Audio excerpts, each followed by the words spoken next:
with us now.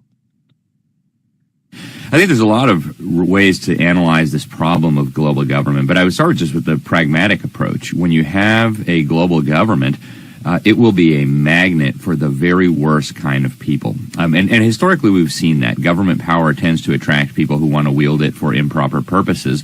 Thankfully, the fact that we have sovereign nation states has kept those ambitions in check. When one leader went too crazy, Adolf Hitler, pick your crazy dictator, there were other nations to put a stop to those ambitions before they could get too far out of control.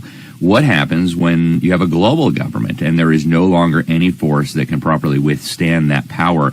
Well, you have a recipe for disaster. It would attract every Hitler, every Castro, every Pol Pot, every Stalin. They'd all be stabbing each other in the back and murdering each other's moms to try to rise to the top of that hierarchy. Incredibly dangerous situation. Secondly, we see the very people who are building these institutions, and we know quite a bit about them because they speak publicly, they write essays, they give speeches, and we can see from their actions the kind of things that they believe. And the Chinese Communist Party is a very good example of this. I mean, these are ruthless individuals. They've slaughtered at least 100 million of their own people, if you don't count the babies that they've butchered in forced abortions. What do you think they will do to you if they end up in charge of a global system with the ability to impose their will on you? So I think for a whole number of reasons, and we could go into the biblical reason, it was God's idea to divide people up into nations. He says it repeatedly in the scriptures. And there's just something really important about the limiting power that nations have. So I think there's a lot of reasons, Frank, but those are some of the key ones. I think the reason this continues is because there's a lot of powerful people who want it to continue, Frank. And I mentioned the Chinese Communist Party. While they're taking over the architecture of global governance, at the same time, they are also progressively strengthening it. But at the same time, we have very powerful forces in the United States. Some of the most powerful men on Wall Street. Larry Fink is a good example. He just became the co-chair of the World Economic Forum. This guy's on record publicly to the media saying that markets prefer totalitarian government. I mean, this is crazy stuff. This is absolutely crazy stuff. Totalitarian societies don't innovate.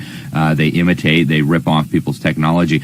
But we have very, very powerful people in the United States, in China, in Europe, in London, a lot of the capitals of the world, and also a lot of the powerful financial people who believe that they will benefit by creating this. And I think their most powerful tool, Frank, you alluded to it briefly in the introduction, they're manipulating the minds and the beliefs of the next generation. And they're doing it very strategically, very deliberately. The UN even has an agency, it's called UNESCO, that since the 1940s has been very openly working to groom children to believe that global government is the answer to all of our problems. If we have a global government, we won't have war. If we have a global government, we can stop climate change. If we have a global government, we won't have international tax avoidance and evasion. So they are being conditioned to see global government as the solution to everything. And they're also being conditioned to believe that the system we are leaving behind, at least here in America, the system, as you mentioned, of God-given rights, of a government that exists to protect these rights, that is somehow malevolent, that it was created by bad guys because they are dead and they were white and they were 250 years ago, and so therefore we shouldn't care anymore, or we should reject what they had to say, even though that represented, I think, one of the highest achievements that mankind ever reached. So we have all these forces coalescing around this idea, and people are going to see in the next few years it's going to become increasingly obvious. They're going to be coming out of the closet more and more. Guterres is a really good example. I mean, this is a guy who openly allied himself with socialists his entire political career. He was a member of the Portuguese Socialist Party. After that, he actually became the head of the Socialist Socialists aren't communists, Alex, are they? Right.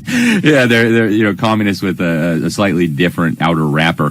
But if you look at his track record as head of the Socialist International, that's the biggest organization of socialist political parties in the world, there's a lot of former communist parties in there. There's a lot of current communists and Marxists in there, some of whom have the blood of millions of innocent people on their hand. So you listen to Guterres, he's got much more in common with Xi Jinping and the CCP than he does, say, with the ideas that made America great, with the ideas of the American founding fathers.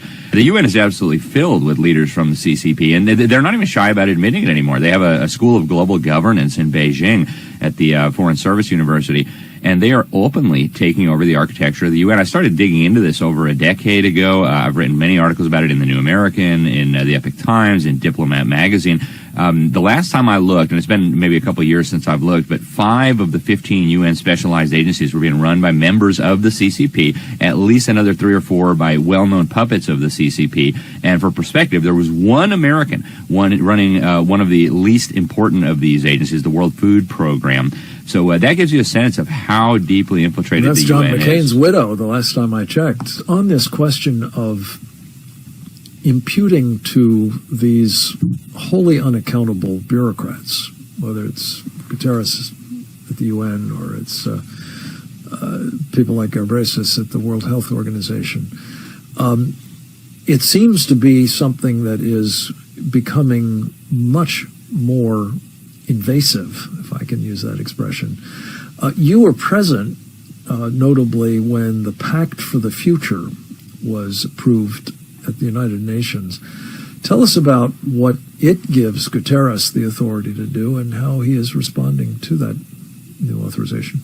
I was there covering this for the New American Magazine. It was unbelievable to see this because I've never seen such openness about the direction that the UN was going in. They actually framed it as the UN was becoming UN 2.0, and whereas UN 1.0 was supposed to deal with international peace and security, UN 2.0 was going to handle education, the environment, the economy, climate change, the internet, free speech, artificial intelligence, every area of life.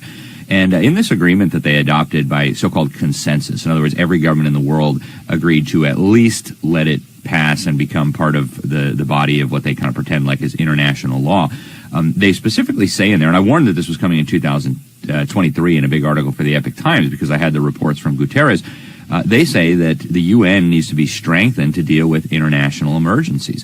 And in the original policy brief that Guterres put out in 2023, I believe it was policy brief number 2, he lists all kinds of different international emergencies that might require UN leadership: climate change, environmental problems, wars, economic problems, public health concerns, black swan events that we couldn't predict, something in outer space. It could be even a regional issue.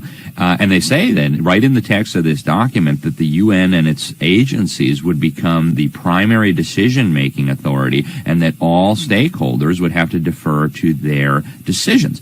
And so what you have here is quite literally the announcement of a global government-style machine that would take the reins over everything in the event of an emergency, declared, by the way, by Guterres or a future Secretary General, with no checks and balances on that declaration. And to the extent that this is becoming, again, more enshrined in so-called international law, more enabled by acquiescence at best, at worst, actual connivance, as we saw under the Biden administration, and the ascendancy in a position that is not necessarily in an official sense powerful, but by virtue of the economic resources at the disposal of a guy like Larry Fink, now running the World Economic Forum. To say nothing of, Xi Jinping's new global governance initiative becoming the top priority of his statecraft, it would seem as though those of us who are worried about our sovereignty and the implications of it being crushed in the interest of world government are going to have a full employment program at best. Alex, what do we do about what is now emerging, as you've described it so well, in this 2 segments preceding and this one? Yeah, I'll start by saying it's very hard to overstate the influence of Larry Fink in this whole process. A lot of these globalists have talked about the 3-legged stool approach to making these transformational global changes. The first leg of the stool is, of course, governments, and that's where the UN comes in with 193 member states. The second leg of the stool is the business community, and that's where the World Economic Forum came in. They actually signed a strategic partnership with the UN about 7 years ago, where they specifically said they were going to bring the international business community to the table on implementing the UN's 2030 agenda, which they called the Master Plan for Humanity, which the CCP boasted they played a crucial crucial role in developing. And then, of course, the third leg of the stool is religion, which right now they're also working at the same time to bring all the major religions of the world on board with this agenda. And so to your question about what do we do about this, I think we need a multifaceted approach. The first step is to understand what we're dealing with here. We're not dealing with people who just have bad policy ideas. We're dealing with people who want power over our lives, and they need to be opposed. And I think step one, it begins in our individual lives. We need to protect our children from this kind of indoctrination that the UN is offering. Trump has done a great thing by getting us out of UNESCO, but UNESCO actually bragged in their response to Trump that they're going to keep working with all their American partners anyway. And so they basically said, we don't care if you leave, we're going to keep brainwashing American children.